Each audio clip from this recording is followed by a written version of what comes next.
insya Allah ini menjadi salah satu nilai lebih bagi Provinsi Jawa Timur bahwa kekuatan UMKM ini merupakan kekuatan ekonomi rakyat.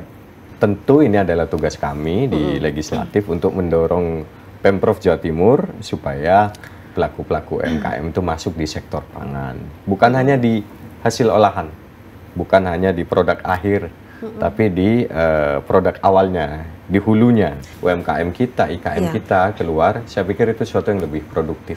Dan itu yang akan kita perjuangkan.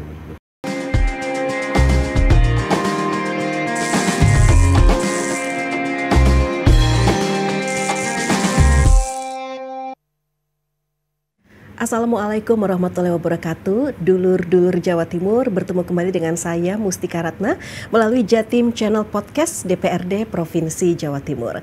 Luar biasa sekali dulur Jawa Timur, pada kesempatan ini saya akan berbincang dengan seseorang begitu ya, wakil rakyat yang beliau saat ini menduduki posisi Wakil Ketua Komisi B DPRD Provinsi Jawa Timur, di mana untuk Komisi B ini membidangi perekonomian begitu ya, perekonomian, perindustrian dan perdagangan, kemudian pertanian, perikanan, peternakan, perkebunan, kehutanan, ada juga pengadaan pangan dan logistik, koperasi, pengusaha kecil dan menengah, pariwisata dan ekonomi kreatif, serta pengelolaan potensi wilayah laut daerah.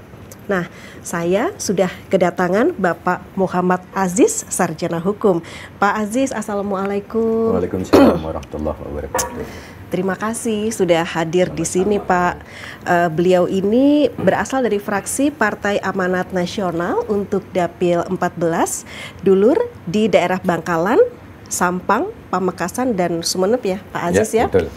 Pas banget ini, Pak. Kita akan berbicara mengenai pengembangan UMKM, garis depan di kemandirian pangan. Sebelum saya berbicara mengenai kita bicara soal potensi UMKM di Jawa Timur, saya mau tanya dulu, Bapak kan duduk di Komisi B ini, Pak, Wakil Ketua. Ini tantangannya apa, Pak, kalau kita bicara mengenai perekonomian di Jawa Timur, apalagi di saat ini? Pasti kompleks ya, Pak Aziz ya? Iya, tentu hari ini kita menghadapi persoalan yang cukup kompleks, terutama perang tarif kemarin itu juga sedikit banyak pasti berefek, terutama untuk UKM kita, usaha kecil menengah, maupun IKM, industri kecil menengah. Tapi ada hal yang tentu membahagiakan karena secara angka pertumbuhan ekonomi kita di atas rata-rata nasional. Tapi angka itu terus bergerak karena memang setiap hari Senin, setiap minggu itu ada rapat koordinasi antara TPID, Tim Pengendali Inflasi Daerah, bersama Kementerian Dalam Negeri.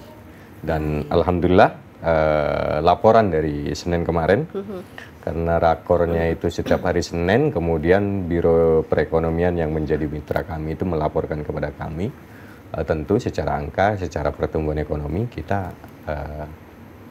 masih menyenangkan, masih terdengar menyenangkan. Jadi kabar baik yang bisa kita dengar begitu ya, Pak Aziz ya? Betul, ya, masih kabar baik yang buat kita cukup menggembirakan.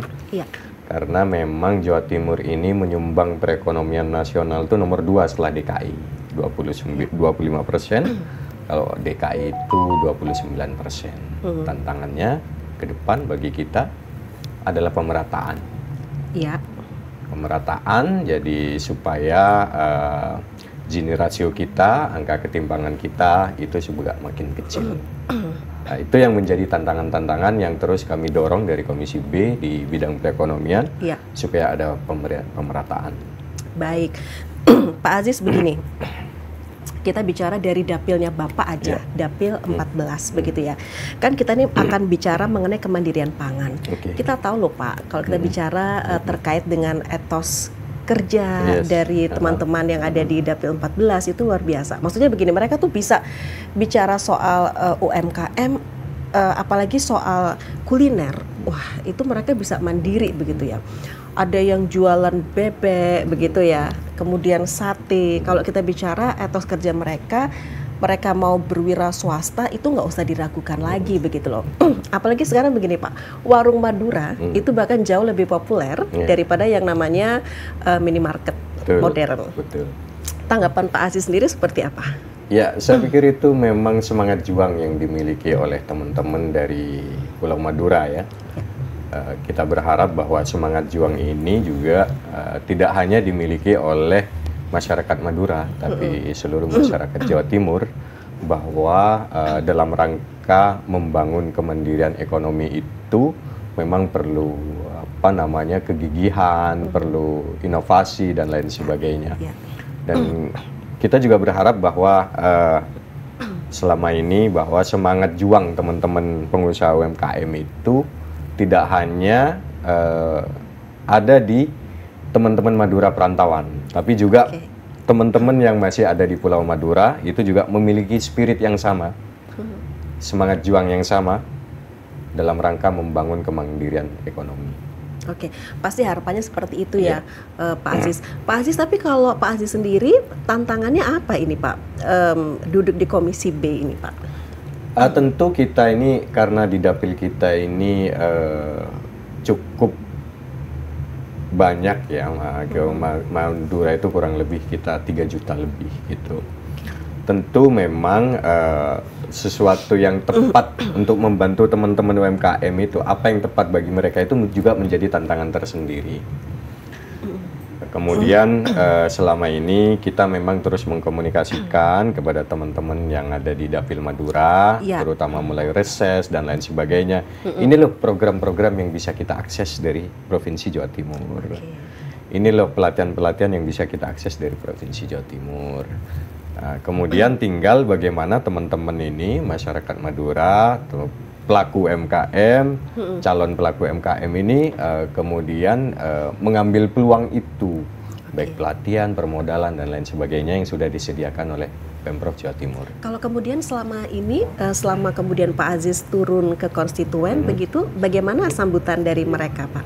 Alhamdulillah, karena sekitar hari Minggu kemarin, saya bertemu dengan beberapa pengusaha UMKM, pelaku UMKM, baik yang baru memulai atau yang sudah memulai, responnya luar biasa. Dan kemarin kita dalam pertemuan itu mengundang teman-teman dari Dinas Koperasi dan UMKM yang membidangi pelatihan, juga kita mengundang kepala cabang Bank UMKM.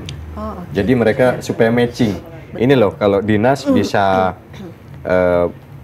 menyediakan pelatihan seperti ini, memberikan fasilitasi seperti ini, dan akses modalnya ada di sini. Jadi kemarin luar biasa, dan insya Allah kita akan terus berkolaborasi dengan teman-teman di provinsi dan teman-teman pelaku UMKM ke depannya. Pak Aziz, gini loh, kalau kita bicara soal UMKM di Jawa Timur, itu bisa dikatakan UMKM itu merupakan tulang punggung perekonomian Jawa Timur. Luar biasa loh Pak ya, ketika pandemi COVID-19 itu mereka sangat bisa bertahan. Kalau bisa digambarkan kepada kami saat ini, seperti apa Bapak melihat kondisi UMKM secara umum di Jawa Timur? Kalau secara umum begini, kalau kita kembali lagi ke masa-masa COVID, memang UMKM kita ini adalah salah satu tulang punggung perekonomian kita. Dan kita salut dengan teman-teman UMKM, kemampuan mereka beradaptasi dengan situasi saat itu, kemampuan mereka kemudian menemukan inovasi-inovasi baru, karena saat itu memang penuh pembatasan, ada penurunan penurunan penjualan, ada pembatasan ruang gerak, tapi teman-teman terus survive di situ, terus mencari inovasi dan mampu beradaptasi dengan baik dengan situasi saat itu. Tentu ini menggembirakan dan ini menjadi modal. Pada saat mereka COVID dihantam seperti itu, mereka bisa survive, maka pada saat kebangkitan ekonomi ini tentu menjadi nilai plus. Kondisi hari ini tentu dengan begitu banyaknya UMKM, baik yang terdata secara resmi maupun tidak resmi, tentu ini menjadi insya Allah ini menjadi salah satu nilai lebih bagi Provinsi Jawa Timur, bahwa kekuatan UMKM ini merupakan kekuatan ekonomi rakyat. Artinya membangun UMKM merupakan membangun kekuatan ekonomi rakyat. Insya Allah kemandirian ekonomi dengan begini akan tercapai. Dan tentunya ini perlu ada intervensi dari pemerintah Provinsi Jawa Timur, termasuk kemudian teman-teman di Komisi B DPRD Provinsi Jawa Timur ini Pak Aziz untuk kemudian mengawal keberlangsungan UMKM di Jawa Timur. Seperti apa langkah-langkah yang sudah dilakukan? Kalau itu banyak programnya, mulai dari pelatihan, kemudian ada fasilitasi, baik itu sertifikasi halal, izin edar dan lain sebagainya. Artinya Pemprov Jawa Timur kita bersyukur bahwa hari ini dengan semangat yang luar biasa diberikan banyak hal, mulai dari pelatihan, fasilitasi, kemudian akses pada kredit, kemudian ekspansi pasarnya bagaimana. Ekspansi pasar ini ada program kita bisnis matching, kemudian juga teman-teman UMKM ini juga diberikan rencana bisnis, pelatihan rencana bisnis, pelatihan perencanaan keuangan. Bahkan kita ajak teman-teman pelaku UMKM maupun IKM untuk melakukan misi dagang. Misi dagang, artinya kita buka akses pasarnya untuk berbagai macam provinsi, bahkan sampai ke luar negeri. Dalam catatan yang dilaporkan kepada kami, misi dagang yang dimulai tahun 2019 sampai hari ini, nilai transaksi yang terjadi hampir sekitar 12 triliun. Dan misi dagang itu memang selalu memberikan nominal rupiah itu yang sangat luar biasa tentunya ya. Betul. Pak Karena Aziz, insya Allah ini tiap bulan ada misi dagang. Kalau kemarin ke Kalimantan, ke IKN, ke Balikpapan, bahkan ke Maluku kita tuh sempat ke Maluku Utara juga kan? Maluku dan Maluku Utara, pokoknya kita panjang itu dalam rangka membantu UMKM dan IKM, industri kecil menengah, untuk mempromosikan produknya, sekaligus membuka akses pasarnya. Ini luar biasa. Bayangkan 12 triliun dari 2019 sampai 2025 ini nilai transaksinya.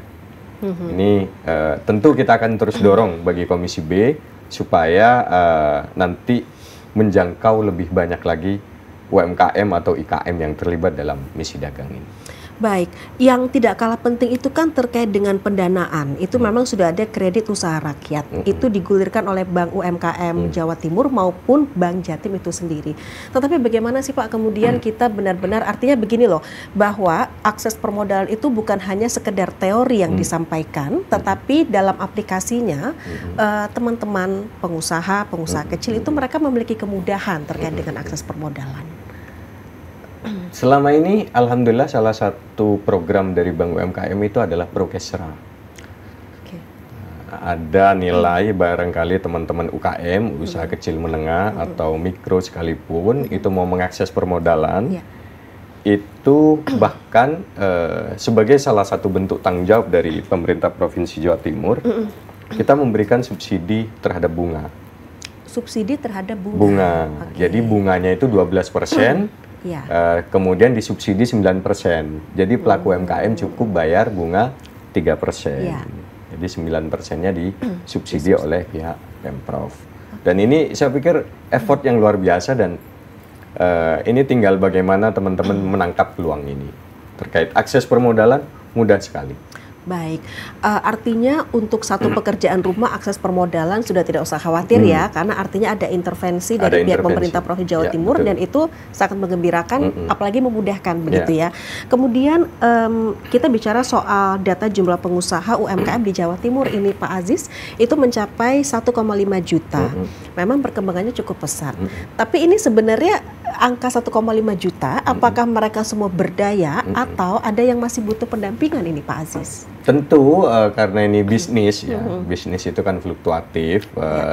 Saya pikir tidak semua teman-teman itu kemudian settle di usahanya. Maka salah satu program yang dicanangkan oleh Pemprov Jawa Timur itu adalah ada program kurasi, membantu bagaimana mengembangkan teman-teman UMKM yang sudah ada.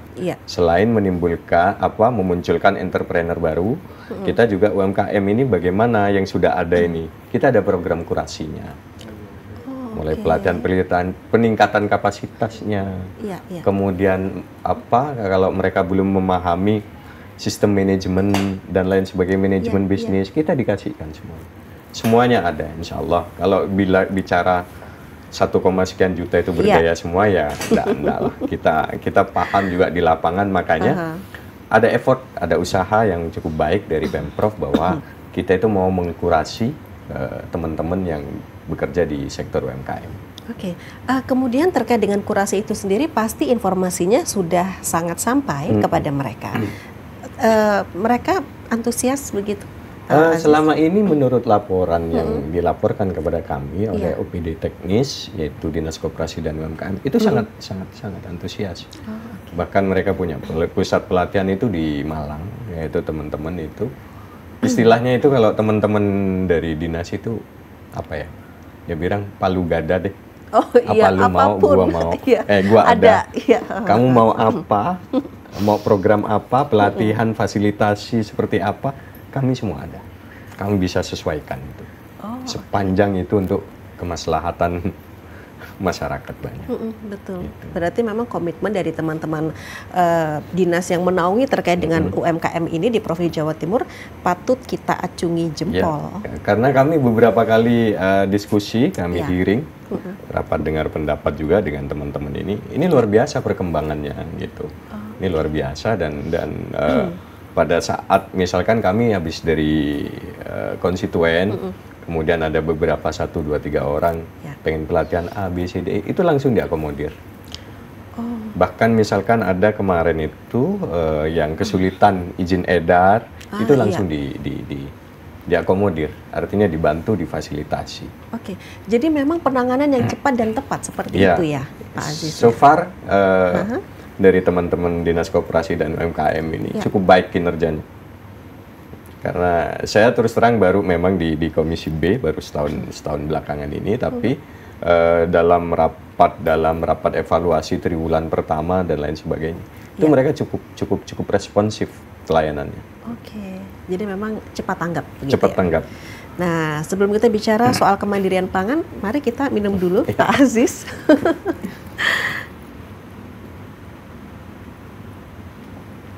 Iya, jadi gini nih Pak, UMKM ini kan juga dikatakan penentu untuk kemandirian pangan. Ini sebenarnya bagaimana sih Pak Aziz? Karena begini, kita berharap UMKM ini juga bergerak di sektor pangan. Sektor pangan kita itu luar biasa, ada kentang, padi, jagung, dan lain sebagainya. Kita berharap memang teman-teman UMKM juga menyasar sektor-sektor itu, bukan hanya produk olahan dari hasil pangan, tapi juga masuk pada sektor pangan lokal, sehingga memang ini memiliki kekuatan UMKM juga merupakan kekuatan kita dalam melakukan swasembada pangan. Apalagi Jawa Timur ini kan buffer stock untuk 7 komoditas pangan, itu luar biasa, dan kita berharap teman-teman UMKM akan ke arah sana. Gitu. Apalagi kemudian memang saat ini posisi Jawa Timur memang sebagai lumbung pangan nasional, tentunya ini juga selaras juga dengan program pemerintah pusat yang terkait dengan ketahanan pangan, dan artinya pelaku UMKM harus bisa melihat peluang ini, begitu ya Pak Aziz? Ya, memang saya pikir gini, teman-teman UMKM ini rata-rata kan mereka orang kreatif. Sering melihat peluang itu mereka pandai sekali. Maka memang tentu ini adalah tugas kami di legislatif untuk mendorong Pemprov Jawa Timur supaya pelaku-pelaku UMKM itu masuk di sektor pangan, bukan hanya di hasil olahan, bukan hanya di produk akhir, tapi di produk awalnya, di hulunya. Jadi dari hulu ke hilir, dari hulu sampai hilir, itu pemerintah hadir. Hadir, insya Allah kita terus hadir, dan terkait itu kan ini kalau ketahanan pangan ini kan melibatkan banyak sektor, tidak hanya Dinas Koperasi dan UMKM, ada Dinas Pertanian, ada Dinas Perkebunan, dan lain sebagainya. Bahkan juga ada melibatkan teman-teman yang ada di Dinas Kebudayaan dan Pariwisata, karena ada efek domino dari wisata kita terkait pertumbuhan ekonomi. Ada pendampingan kapasitas produksi, kemudian terkait dengan sertifikasi halal, itu seperti apa kemudian upaya terkait hal itu yang sudah dilakukan sampai saat ini, Pak Aziz? Itu merupakan salah satu program, baik itu di Dinas Koperasi dan UMKM atau Dinas Perindustrian dan Perdagangan. Itu sama-sama punya program yang bisa diakses untuk sertifikasi halal maupun kemasan packaging tadi semuanya itu. Bahkan kemarin kapasitas produksi juga ya berarti ya. Iya, itu semua teman-teman tuh bahkan diajak kalau Anda punya produk nggak tahu bagaimana cara ngemasnya, bawa deh ke kami. Kami akan bikin desainnya, desain kemasan.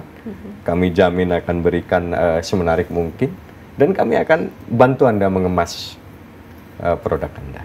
Dan itu ada anggarannya dan itu ada programnya. Jadi tinggal bagaimana kemudian kita mengakses informasi-informasi seperti itu. Termasuk soal teknologi dan pengembangan produk pangan seperti itu.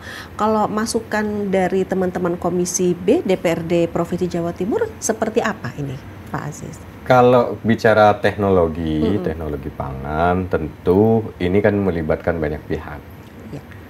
Artinya tentu yang leading sektornya hari ini adalah Dinas Pertanian. Dinas Pertanian ini kita dorong supaya terus melakukan inovasi-inovasi, bahkan kita berharap juga Dinas Pertanian ini bekerja sama dengan BRIDA, Badan Riset dan Inovasi Daerah, untuk kemudian teknologi apa yang cocok untuk dipakai di Jawa Timur dengan kondisi dan situasi kontur cuaca dan lain sebagainya. Ya. Kontur tanah dan cuaca dan lain sebagainya. Itu tentu kita terus mendorong teman-teman Dinas Pertanian. Tapi sependek yang kami pahami bahwa selama ini bantuan-bantuan dari pemerintah pusat juga cukup efektif. Karena biasanya itu juga teknologi kekinian. Oh iya, artinya memang bantuan dari pemerintah pusat yang memang mereka akan melihat nih ya, maksudnya wilayah-wilayah mana yang memang sangat penting atau prioritas untuk segera diberikan terkait dengan bantuan alat pertanian juga. Pak, tapi gini, kita kalau bicara kepermodalan lagi, itu artinya sudah clear ya Pak? Tidak ada masalah atau kendala di lapangan terkait dengan akses permodalan. Untuk akses permodalan clear and clean. Artinya kan memastikan nih Pak, supaya kemudian jangan sampai oke lah pemerintah itu kalau menyampaikan, sudah disampaikan, sudah diedukasi dan sudah tidak ada masalah, tapi ternyata di bawah itu masih semacam ada sambatan-sambatan dari masyarakat. Tentu kita tidak ingin seperti itu. Artinya memastikan bahwa memang sampai di bawah pun masyarakat clean and clear, begitu menerima akses permodalan dengan mudah, begitu merata. Karena memang gini, biasanya per cabang itu kan diberikan target. Target realisasi berapa sih yang harus tersalurkan. Tentu mereka juga artinya kalau kemudian persyaratan juga sudah jelas tertulis. Mudah sekali kalau untuk UMKM yang nilai plafonnya itu hari ini 50 juta. Kalau untuk biasanya di atas 350 juta tentu persyaratannya berbeda, dan itu langsung koordinasinya dengan Bank UMKM atau BPR pusat yang ada di Surabaya. Sekarang kan namanya BPR ya, Bank Perkreditan Rakyat, yang atas perintah undang-undang nanti akan kita ganti jadi Bank Perekonomian Rakyat. Dan kita mengenalnya sebagai Bank UMKM. Itu clear and clean, insya Allah. Karena kita terus mendapatkan laporan, karena yang menyalurkan subsidi bunga ini adalah Dinas Koperasi dan UMKM. Subsidi. Jadi kami bisa mengetahui pergerakannya sejauh apa. Baik. Insya Allah itu clear and clean lah. Artinya teman-teman di Komisi B DPRD Provinsi Jawa Timur itu bisa selalu memantau, begitu ya Pak Aziz ya. Walaupun Bank UMKM itu bukan mitra kami langsung, tapi program-programnya itu ada di kami. Bersentuhan dengan Komisi B. Karena di program-programnya itu ada di kami. Kalau soal pendapatan dan lain sebagainya ada di Komisi C. Tapi program-program yang ada di Bank UMKM, tata laksana dan lain sebagainya itu ada di kami. Jadi pasti tahu begitu ya Insya Pak Allah, ya? kami insya Allah udah pasti tahu karena kami sewaktu-waktu bisa panggil dan kita rapat koordinasi. Oke, kemudian bagaimana kalau kita bicara begini Pak Aziz, peran dari komunitas-komunitas yang ada di wilayah masing-masing begitu, dan juga dunia pariwisata agar kemudian UMKM di bidang pangan ini bisa melesat, bisa naik kelas gitu loh Pak. Ya, tentu peran komunitas ini penting. Karena jarang kita itu sendirian itu kan begini. Kita pengetahuan umum kalau orang berusaha sendirian beda dengan berada di dalam barisan, ada di dalam sebuah komunitas. Tentu peran komunitas ini menjadi sesuatu yang sangat penting. Komunitas ini bisa memang yang secara mandiri dibuat oleh teman-teman UMKM atau biasanya ada organisasi plat merah seperti Kadin. Mereka juga bisa membidangi UMKM. Terus kemudian juga ada organisasi pengusaha seperti HIPMI dan lain sebagainya. Komunitas-komunitas seperti itu terus kita dorong untuk selalu tumbuh. Kemudian mereka yang tergabung di dalam komunitas-komunitas itu kita undang, kita berikan akses informasi. Ini loh yang bisa kita lakukan. Biasanya teman-teman yang ada di komunitas-komunitas organisasi plat merah seperti Kadin, mereka kan kadang-kadang yang mereka butuhkan akses pasar, ekspansi pasarnya. Yaitu kami yang punya. Baik itu misi dagang dalam negeri, bahkan ada expo ke luar negeri. Oh iya.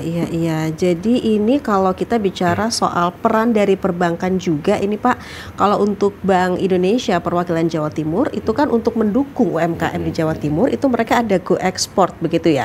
Jadi ini semacam program pendampingan dari kantor perwakilan Bank Indonesia Jawa Timur untuk pencetak UMKM itu go global, ya kan? Dari 4 sektor usaha. Selain fashion ada komoditas pertanian dan perkebunan. Serta kerajinan, makanan dan minuman olahan. Bagaimana Pak menanggapi? Artinya di sini perbankan juga sangat aware begitu ya terhadap UMKM.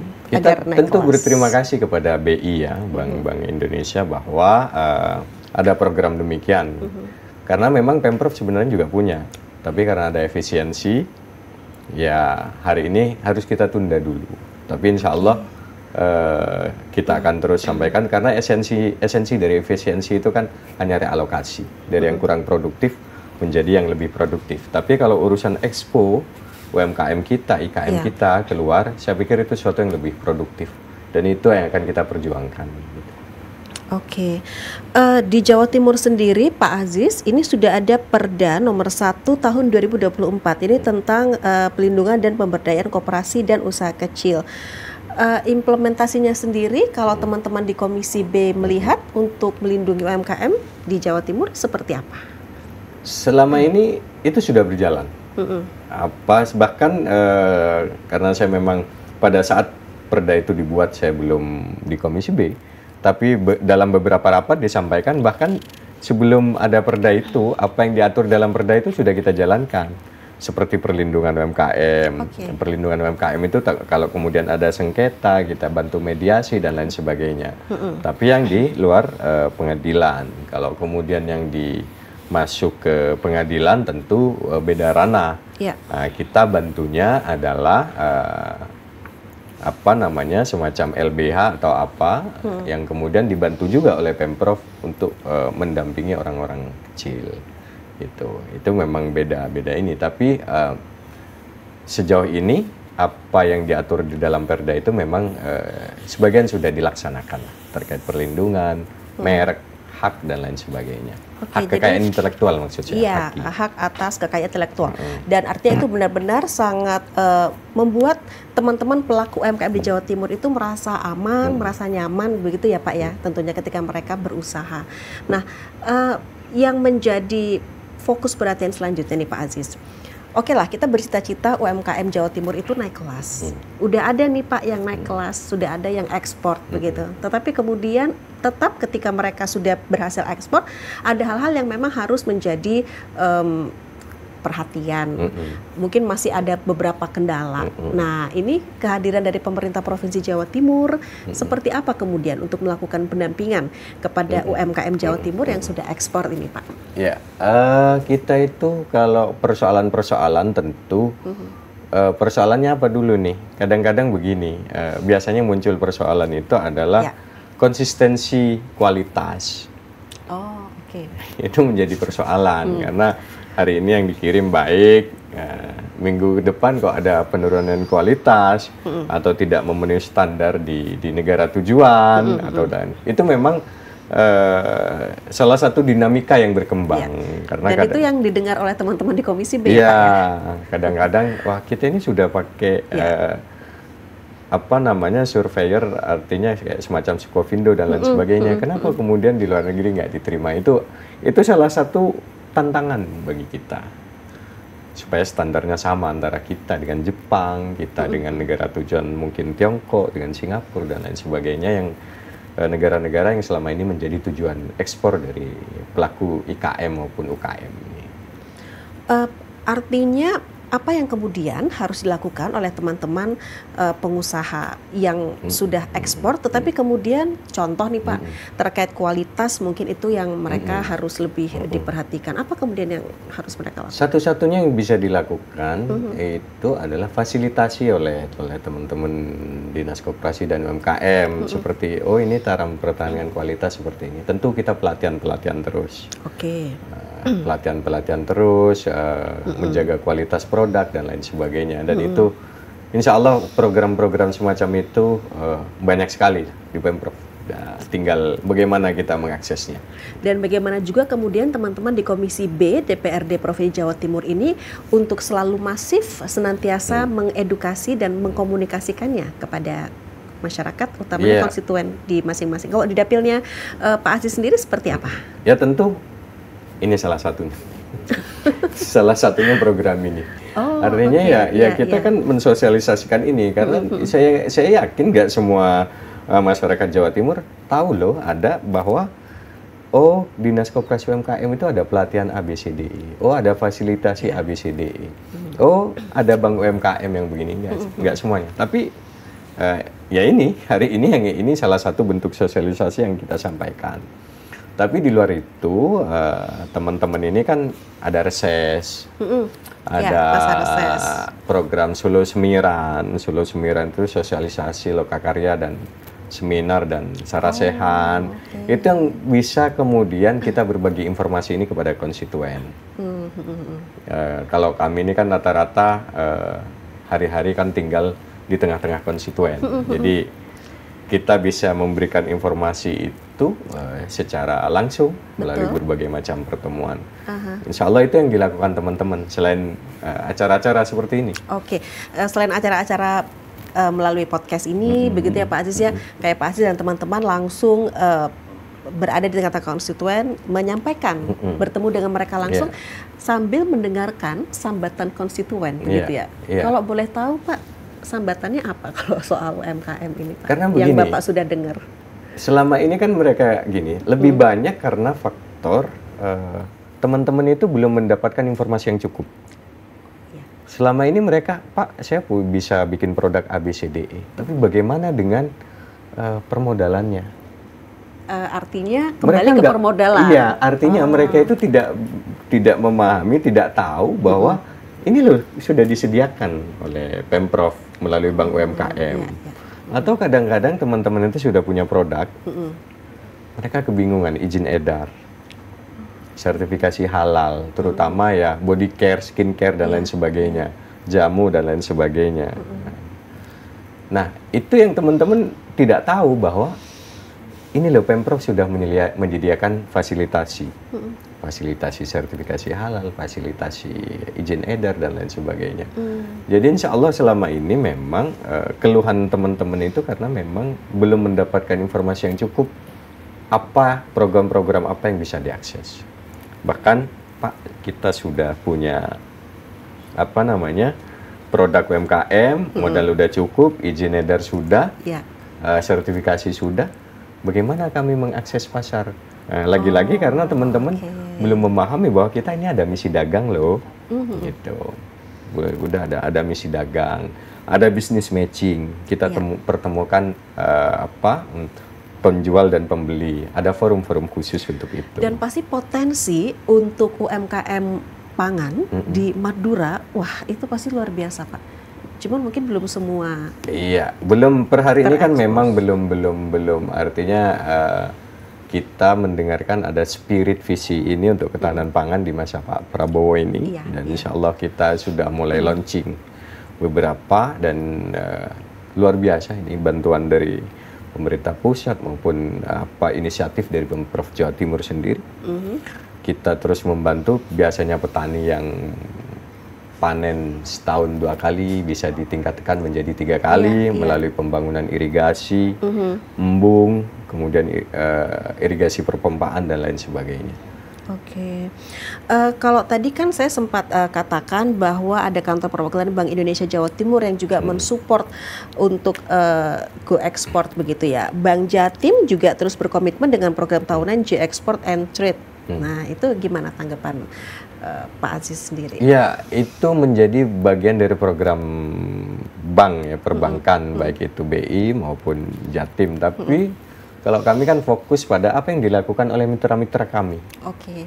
Jadi mitra Komisi B ini, apa yang bisa kita dorong? Dan hari ini kan memang masih efisiensi. Yang insya Allah kita akan perjuangkan supaya di akhir tahun ini kita bisa membawa pelaku UKM maupun IKM, industri kecil menengah, itu untuk bisa expo baik ke Jepang, ke Thailand, Myanmar, Thailand, terus Singapura dan lain sebagainya. Oke, membuka kesempatan yang seluas-luasnya ya, pastinya kepada teman-teman UMKM. Pak Aziz, begini Pak, selama Bapak duduk di anggota Dewan, utamanya di Komisi B, bagaimana kemudian Bapak melihat perekonomian secara umum dengan adanya efisiensi dan juga PHK, begitu Pak? Seperti apa? Nah, kalau kita bicara, ini kan kita bicara angka. Karena kalau nggak bicara angka, nanti orang bertanya, ini apa datanya, dasar hukumnya apa, Anda bicara kan begitu. Ya kalau memang bicara di atas kertas, angka kita memang cukup menggembirakan lah, dibanding dengan rata-rata nasional, dibanding provinsi-provinsi lain. Cuman ya kita ini mendorong supaya terjadi pemerataan, bahwa angka itu tidak hanya sekedar angka loh. Angka itu tidak hanya di atas kertas, tapi semua orang merasakan dari situ. Semua orang mendapatkan pemerataan dari pembangunan. Semua orang mendapatkan merasakan dari pertumbuhan ekonomi yang di atas rata-rata nasional. Itu tugas kami. Kalau sambatan konstituen sendiri bagaimana Pak terhadap kondisi perekonomian saat ini? Kalau perekonomian sampai hari ini memang sulit ya, memang semuanya sulit. Kita pahami bahwa memang kalau teman-teman itu terutama setelah COVID itu, setelah pandemi COVID, kemudian ada yang namanya PMK waktu itu, penyakit mulut dan kuku untuk ternak. Itu berturut-turut, begitu selesai COVID. Ada PMK, kemudian ada kenaikan BBM, itu pukulan yang luar biasa. Bahkan pukulan itu sampai hari ini ada teman-teman yang belum bisa bangkit kembali. Tapi insya Allah kita terus bantu semuanya. Memang kondisi hari ini terutama apa yang terjadi di dunia global, ada perang tarif, kemudian ada perang antara Rusia Ukraina. Kemudian kemarin perang, tentu ini akan mengganggu rantai pasok. Diakui atau tidak diakui, ini mengganggu rantai pasok. Begitu rantai pasok terganggu, terjadi kenaikan harga. Begitu kenaikan harga terjadi, masyarakat banyak yang merasakan. Maka memang ekonomi hari ini kita memang penuh tantangan, dan bukan sesuatu yang mudah, tapi insya Allah kita semua berupaya untuk kemudian kita bisa keluar ini dengan kepala tegak. Sekali lagi yang disampaikan tadi bahwa UMKM ini bisa menjadi tulang punggung atau backbone perekonomian rakyat. Nah, begini Pak, kalau kita bicara soal potensi pangan sendiri, sebenarnya apa sih yang bisa dijadikan produk UMKM yang kemudian itu bisa membuat para pelaku UMKM itu berdaya saing begitu, tidak hanya di Indonesia, tetapi lebih kepada kancah global internasional. Nah, ini yang kemudian sering menjadi bahan diskusi. Apakah kemandirian kita, apakah kedaulatan kita di bidang pangan ini hanya untuk memenuhi kebutuhan domestik? Kenapa nggak kemudian kita keluar? Karena memang menurut angka per April kemarin, nilai perdagangan kita, ekspor impor kita itu defisit 0,31%. Nah ini yang sedang kita carikan solusinya. Jadi impor kita lebih banyak 0,31% daripada ekspor kita.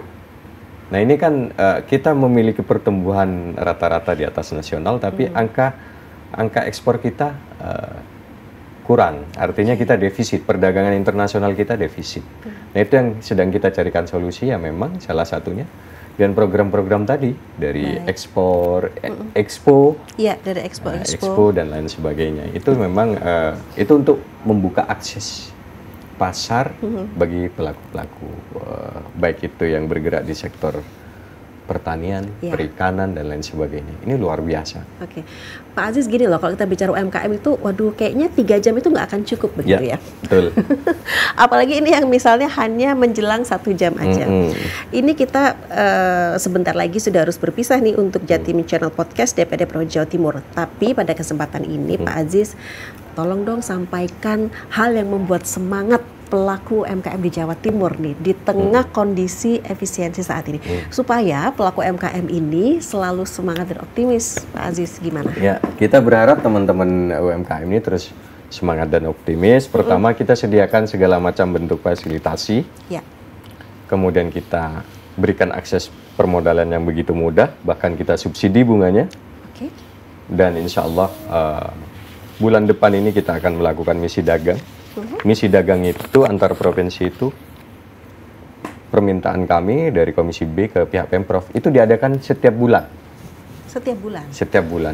Baik. Jadi teman-teman kalau memang sudah punya produk yang artinya nanti cukup baik dan layak, ayo nanti kita datang aja ke teman-teman Dinas Koperasi atau nanti ke Komisi B, daftar mau ikut misi dagang kemana, itu nanti kita bukakan akses pasarnya. Iya gitu. kan wakil rakyat ya Pak ya. Jadi memang harus apa yang menjadi sambatan konstituen atau rakyat begitu harus kemudian ada solusinya begitu dari teman-teman di DPRD utamanya di Provinsi Jawa Timur. Baik, Bapak Muhammad informasi Aziz, ini bulan depan ini kita ke Sorong, Papua. Oh, di bulan Juni berarti. Bulan Juni 2025 ini. Iya, kita ke Sorong artinya bukan kita, maksud saya teman-teman UMKM sama IKM itu rencananya berangkat ke Sorong untuk expo atau misi dagang. Itu bisa diakses. Tiap bulan ada. Iya, jadi mereka selalu punya kesempatan untuk bisa terus mengembangkan usahanya. Betul. Begitu ya. Bapak Muhammad Aziz, Sarjana Hukum, Wakil Ketua Komisi B DPRD Provinsi Jawa Timur. Terima kasih ya Pak ya bersedia untuk bincang-bincang, dan ini pasti sangat bermanfaat ini tidak hanya bagi konstituen Pak, tetapi bagi seluruh masyarakat Jawa Timur. Terima kasih. Assalamualaikum Pak Aziz. Waalaikumsalam. Nah, dulur Jawa Timur, demikian untuk Jatim Channel Podcast DPD Provinsi Jawa Timur kali ini bersama Bapak Muhammad Aziz, Sarjana Hukum, Wakil Ketua Komisi B DPRD Provinsi Jawa Timur. Sampai di sini saya Mustika Ratna mohon pamit. Sampai berjumpa dalam Jatim Channel Podcast DPD Provinsi Jawa Timur selanjutnya. Wassalamualaikum warahmatullahi wabarakatuh.